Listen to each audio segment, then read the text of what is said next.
everyone. It's been so good to chat with some of you today. I am super excited to chat with more of you tomorrow. And hopefully we can set up like a whole class chat sometime soon. So I just wanted to point out I have my red, white, and blue on. But I also wanted to take this time to hopefully read you a story. Walter the Farting Dog. I know I've read this to some of you in the past, but there are like 3 other books in the series. So I'm hoping we can have some fun, read a lighthearted book, and just, hang out a little bit. So, there we go. All right, so here's a picture. All right, it says, Betty and Billy brought Walter home from the dog pound. Nobody wanted him, said Billy. But we love him, said Betty. Well, he smells awful, said their mother. I think you'd better give him a bath. Mother walked in and said,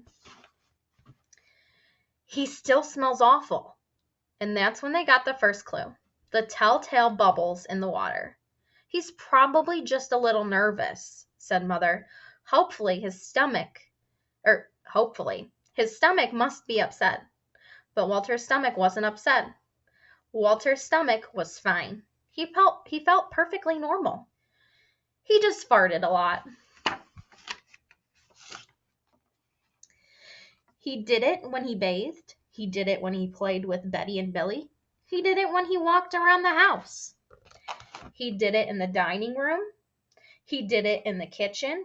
And he did it in his sleep.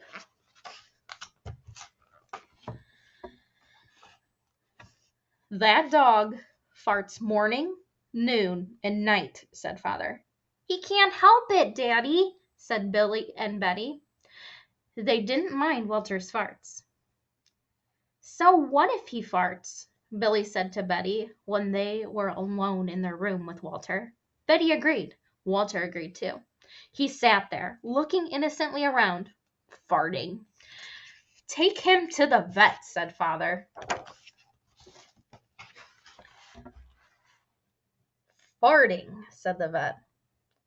Or rectal flatulence, as we say in the medical profession, and prescribed a change in diet. They gave Walter every kind of dog food. He farted. They tried him on cat food. They gave him hot dogs, hamburgers, and lettuce and tomato sandwiches. They gave him fried chicken. They gave him rabbit food. They made him a vegetarian. No matter what that dog eats, he turns it into farts, roared Father. Walter got the blame for everybody else's farts too. If Uncle Irv let one slip, he just went and stood near Walter. Then all he'd have to say was, Walter! And everyone would look at poor Walter. He has to go back to the pound, said Father. No, Daddy, please, begged Betty and Billy. Don't send Walter away. He goes tomorrow, said Father. They pleaded. Walter farted. It was all over. That night, Betty and Billy cried in their beds, and Walter looked at them unhappily. Oh, Walter, said Betty, you've got to stop farting. Because Father is going to send you to the pound tomorrow, said Billy. Walter knew how serious the situation was.